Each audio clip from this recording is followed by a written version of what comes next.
Welcome to Hops in Focus, where we take individual hop varieties and look at what makes them unique. Now, last time we looked at Idaho 7, but this time we're looking at the new kid on the block. The newest kid on the block, I'd say, Chris. Yeah. Today we're looking at Superdelic. Ooh, groovy.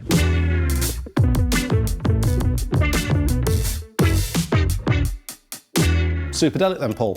Fresh out of New Zealand, as recent as 2023. Just a year old on the shelves, yeah.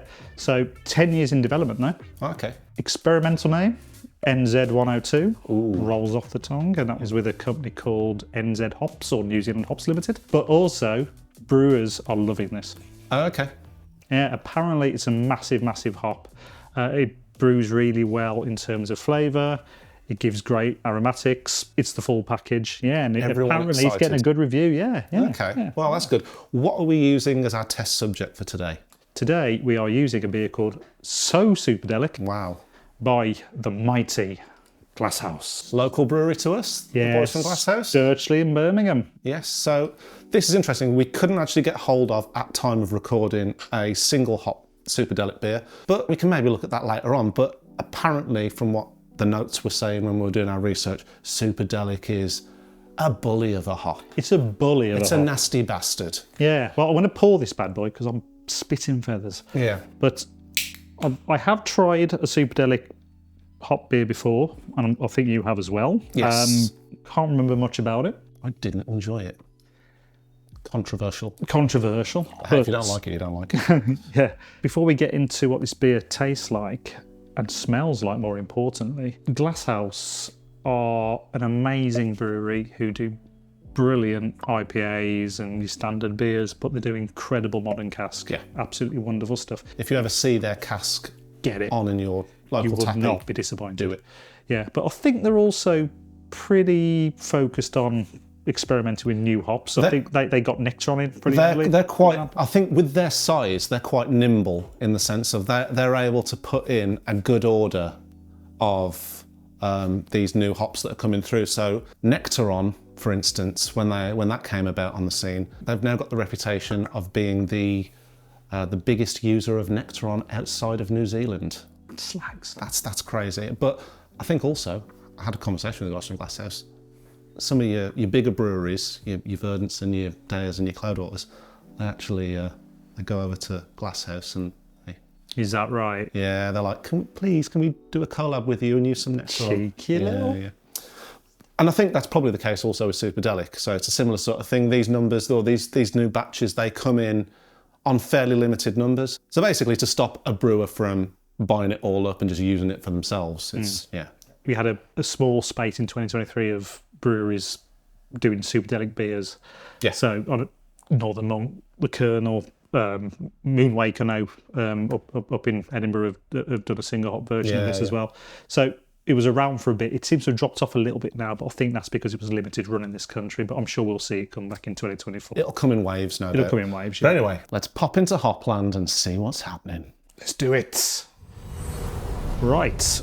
So before you get your nose in there, let's have a ronk, sir. To the ronk. To the ronk. Right, so let's talk aroma. I think I'm getting like mango. Is that mango? Probably. It's always mango. Yeah, there's always mango. You're fairly safe if you say mango. I'm getting pretty much anything. Yeah, pretty much. Quite a lot of lime character there for me. I do know. I accidentally started drinking it. You swine. I followed straight in. I went for a sniff and then just actually started drinking. You start with the ronk. You know that. It's wrong first. Sorry. That's just completely ruined the aroma experiment. But what were you getting before you went straight in there like a gluttonous pig? Yeah, I mean, there's the mango thing. The tasting note says red berries, and I'm not sure on that. I do get that. Yeah? Yeah, but only because I know about it. Yeah. But there's a sweetness to the aroma. It's a really weird smell. It is because you get all the tropical notes as you'd expect. Then there's quite a lot of lime, citrus going on, but then you get a bit of sweetness on the nose as well. I'm getting lots of like, I hate the word because it's so American. Go on. Guns. Candy. No. guns. No, it is. I'm getting like 100%. a bit of a sweetiness to it. There's definitely a unique smell to this. I just don't know what it is. Yeah, I mean, it smells like all those things you've just mentioned. But let's go for the taste. Well, no, yeah, I've been sipping away. One of the things that I will say. Oh no, that's the candy. Yeah. Yeah, that's. What I will say is, cotton candy. When I had the other Superdelic beer, which was Nothing Bound, that was also another paired with 2 other hops, I think. I don't think it was a single hopper. There was something in that kind of made me think it tasted quite florally and almost... Do you get that weird sort of fairy liquid vibe? Fairy liquid, yeah. I've had that with a few beers recently. And I am getting it there as well. I'm not getting it at all. Are you not? I am getting it there. Maybe a little bit, but it's nowhere near the standout.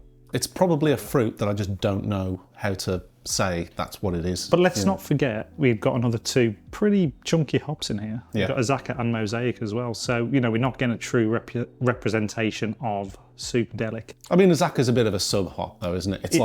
It's the one that gets me. Yeah, it's definitely the bullied of the hop, yeah. If there's a sub and there's a dom, yeah. Superdelic's the dom. Yeah, Mosaic's just watching. Mosaic is in the corner watching with sunglasses on. Yeah, subscribing to the OnlyFans. Yeah. Jerking off on the exercise bike. But yeah, there's definitely a unique character here. There's something shining through about it, and I'm not necessarily sure that I love it, but it's flavoursome. I'd really like to try a single hop beer that's made purely of Superdelic. Yeah, it would be interesting. Now, I was looking at the home brewers forums when I was looking into this hop, and the UK home brewers forum was saying, well, what do you use Superdelic for? What will you use Superdelic for? And because it's a New Zealand hop, people were suggesting lagers the way to go, specifically New Zealand style pilsners and stuff like that. Okay. Off the back of that, I had a bit of a Google foo about it, and apparently brewers in America are using this quite heavily in lagers. Quite exciting in terms of... So I'd love to try a Superdelic lager. That would be an interesting experiment, to be fair. So I'm not really sure what that would be bringing into. Because it's a big hop. But another thing about this hop is because it's so well rounded, apparently it's really great at giving flavour and aroma, but it gives different outcomes depending on when you add it to the brew. So if you're using it for flavour, you're going to get classic mango, overripe, tropical fruits, the usuals. When you put it in the dry hopped, you get the red berries and you get a completely different flavour. But I think the overarching note to the whole thing is this kind of hard candy or cotton candy style flavour profile that sort of dictates what Superdelic is, I guess. So I think that's what you need to look out for. Does it taste like American sweets or candy? It's what the craft beer scene has kind of needed for a bit, in terms of just something which shakes it up a little bit and provides a kind of dominant flavour that we perhaps haven't seen since the likes of... I mean, Galaxy and your Nelsons are like undeniably them. Yeah. Sabro as well, I suppose. You can go there. But those hops are the ones where you have them and you're like, that's that, because it's got a big dominant characteristic. With Galaxy, it's that weird kind of almost aniseedy aggressiveness. Which was the name of my first punk band. And then with Nelson Sauvin, you've got your like white winey grapiness to it. So yeah, I mean, there's definitely something about this, but I still can't quite put my finger on what that flavour is.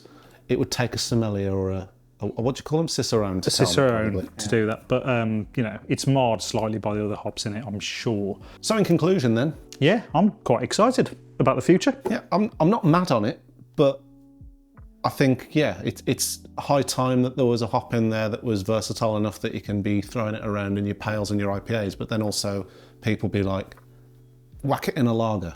Yeah. If it's exciting brewers, that's a good reason to be excited, because they're hopefully going to start experimenting and coming up with some really cool stuff. So, which is when you get innovation. So yeah, but if anyone knows of any Superdelic lagers, throw them over. We'll take them. Yeah. Can it, send it, get a free shirt or something. Yeah. Bye. Bye-bye.